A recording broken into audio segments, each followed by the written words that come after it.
सीतई सभई देख रघुराई, कहाँ अनुज सनसैन बुझाई। ये आप तीसरे भाग की कथा सुनने के लिए जा रहे हैं, शूर्पणखा लक्ष्मण संवाद की।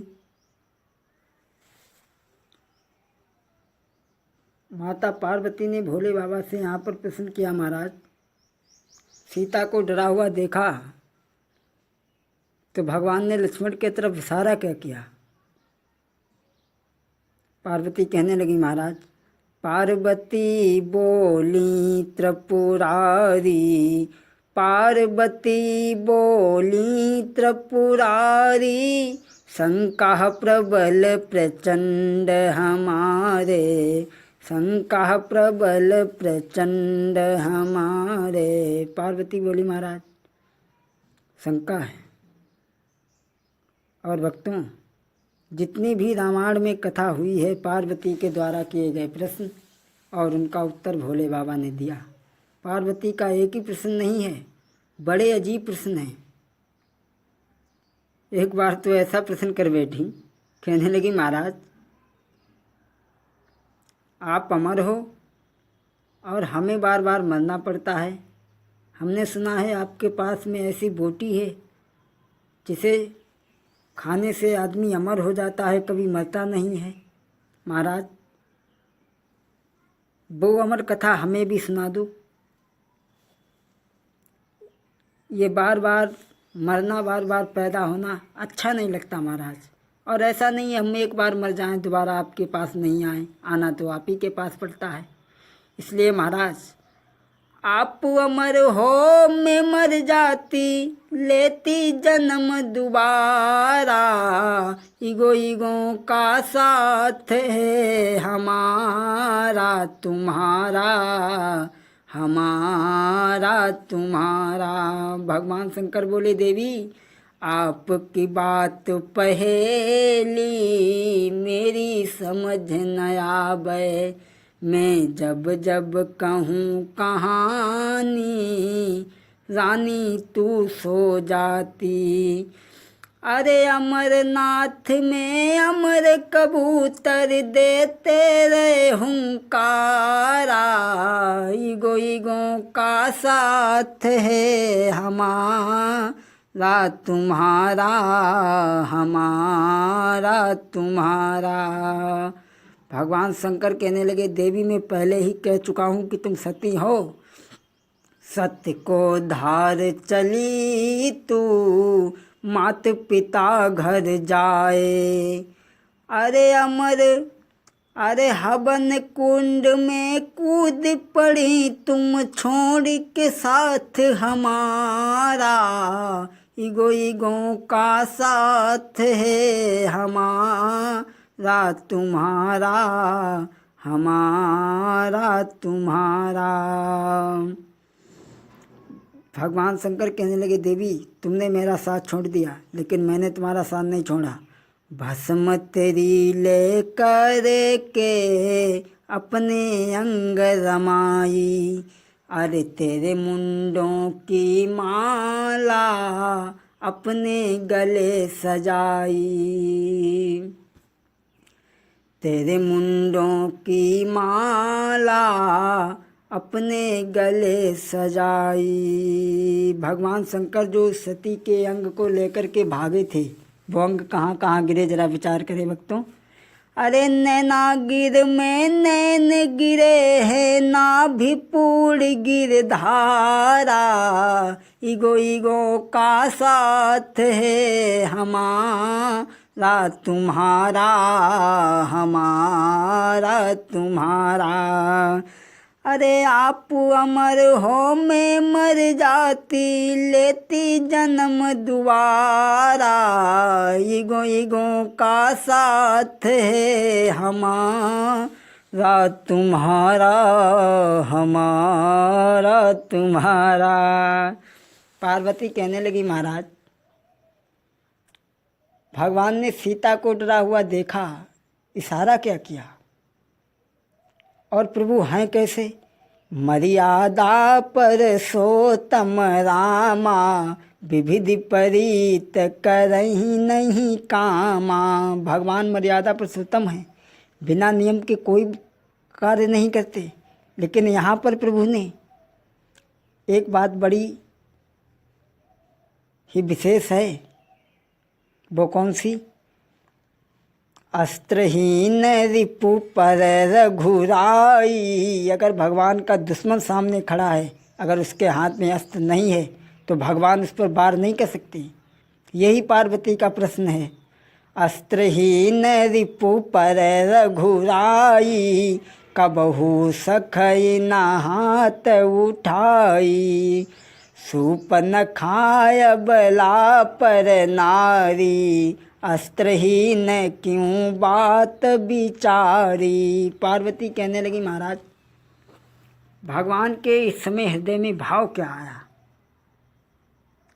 पार्वती कहने लगी, महाराज शूर्पणखा एक तो अबला है, स्त्री है, इस समय प्रभु के मन में भाव क्या आया? महाराज यही सुनने की मेरी इच्छा है। भगवान शंकर कहने लगे, आओ देवी, कथा नागलोक की है, इसमें आप समझेंगे कि शूर्पणखा लक्ष्मण का संबंध क्या है। शेष भगवान शेष नाग नागिनी सहित करहि जोग जप यज्ञ, संबत बीते 67 खान पान दिए तज। शेष भगवान ने 6000 वर्षों तक तपस्या की, यज्ञ और तपस्या की। और भक्तों, यज्ञों का प्रभाव तो आपने जाना ही है। जो हवन, जो हम सामग्री अग्निदेव को चढ़ाते हैं, उससे क्या लाभ होता है आप समझ लें। 1 किलो घी एक आदमी 1 सप्ताह में खा डालेगा, और वही 1 किलो घी अगर अग्नि में डाल दिया जाए तो उसकी ताकत हजारों सहस्त्रों गुना दूनी हो जाती है, जिससे संसार के सभी जीवधारियों को जीवन प्राप्त होता है। हम उदाहरण से आपको बता दें, एक मिर्च लो आप, एक मिर्चा एक आदमी बड़े आराम से खा जाएगा, और अगर वही एक मिर्चा आग में डाल दिया जाए तो उसकी भस के कारण घर वाले छींकते छींकते परेशान, मोहल्ला वाले छींकते छींकते परेशान, जहाँ तक उसकी भस जाएगी तहाँ तक सब छींकते छींकते परेशान, न जाने कहने मिर्चा खोज दो। आए कहाँ एक मिर्ची की ताकत। यज्ञों का प्रभाव तो आपने जाना ही है। स्वामी जी ने रामायण में भी लिखा है, तप बल रचई बिरंच, तपस्या के ही बल पर भगवान शंकर उसका संहार करते हैं। तपस्या के बल पे ही भगवान विष्णु उसका पालन करते हैं। तपस्या के बल पे ही ब्रह्मा जी सृष्टि को रचाते हैं। तो यज्ञों का प्रभाव तो जानना ही है। शेष भगवान को 6000 वर्ष से तपस्या करते करते बीत गई। भगवान विष्णु ने सोचा कि शेष भगवान ने इतनी बड़ी तपस्या की तो अब तो उन्हें वैकुंठ में आना चाहिए। वैकुंठ का अर्थ भैया लोग समझते होंगे कि वैकुंठ में कहीं मकान बना है, नहीं। अगर वैकुंठ में मकान बना होता तो लोग दिल्ली बम्बई के लिए नहीं लड़ते, सीधे बैठते फट से उतर लेते। लेकिन नहीं, भगवान ने अपने पार्षदों को भेजा और शेष भगवान को वैकुंठ में बुलाया। वैकुंठ का अर्थ है विगत कुंठा, इत वैकुंठा, जहाँ बुराई नहीं है वही वैकुंठ है। भगवान ने शेष भगवान को वैकुंठ में बुलाया। शेष भगवान वैकुंठ में हैं और इधर नागिनी घर पे अकेली है, शेष भगवान की पत्नी। जब तक बीत गयो बहु काला, आयो चातुर मास रसाला। नागिनी घर पे अकेली है। एक दिन नागिनी ने बड़ा ही गलत काम कर डाला। नागिनी विषय भोग के काजा, करी डार्यो सो कर मुँह काजा। नागिनी ने विषय वासना में आकर के पर पुरुष से संपर्क किया। संबर नाग दूस परपति संगय लिंगन कीना, कामयंद हुई उदयति दीना। पर पुरुष से संपर्क किया, हुआ क्या? उसी समय तेहि अवसर भानु न पाए, तेहि अवसर भानु न पाए। उसी समय राजा भानु प्रताप आ गए। उन्होंने देखा कि शेष भगवान वैकुंठ में हैं, इनके घर में ये दूसरा पुरुष कौन बोल रहा है। राजा भानु प्रताप ने घोड़े से नीचे उतरे और उतर के महलों को चल दिए। उतरी तुरगता के ढींग गयऊ, नागिनी छाड़ी नांग छिपी गयऊ। जैसे ही महलों में पहुँचे उतर करके नांग ने नागिनी को त्याग दिया और जाकर के कहीं छुप गया। भानु प्रताप ने बहुत ढूंढा पर वो नीच कहीं ना मिला। भानु प्रताप ने प्रण किया, मारहूँ तोई अपने कर सर पास, कही के नागिनी पर तड़पा। बहुत ढूंढा, नहीं मिला।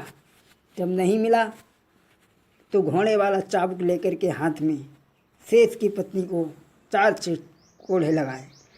चाबुक लीन हाथ बिकराला, मारहु 4-5 तत्काला। शेष भगवान की पत्नी के 4-5 कोड़े लगाए, बैठा अपने राज्य को चला गया। इधर शेष भगवान आए, वैकुंठ से नागिनी पड़ी पड़ी कढ़ा रही है। शेष भगवान ने पूछा, क्या बात है देवी? रोने लगी, कहने लगी, महाराज तुम्हारे पीछे राजा भानु प्रताप ने ये मेरी हालत बनाई है। यही जग कर नप, बतलाने लगी वो नागिनी, यही जग कर नप महाप्रतापी, मारे चाबुक मोई संघाती। महाराज तुम्हारे जाने के बाद में ये दशा मेरी भानु प्रताप ने बनाई है। शेष भगवान सोचने लगे, पराया पुरुष घर में नहीं, स्त्री को पराया पुरुष किसी दूसरे की स्त्री को घर में आकर के मारे, अनहोनी। दूसरे की पत्नी को पराया पुरुष कैसे मार सकता है? अनहोनी। शेष भगवान को क्रोध आ गया, कहने लगे, नागिनी मैं अभी राजा भानु प्रताप को जाकर के डस लूँगा और डस कर के मार डालूँगा। नागिनी बड़ा मगन हो गई, सोचने लगी, आज मेरा पति राजा भानु प्रताप को जाकर के डस लेगा और मेरी बात को बताने वाला कोई नहीं रहेगा। शेष भगवान ने क्या किया, छोटा रूप धारी ते ही काला, पहुँचो जहाँ द्वार मही पाला। बोलिए सच्चिदानंद भगवान की। चौथे भाग में आप कथा स्मरण करेंगे आगे की।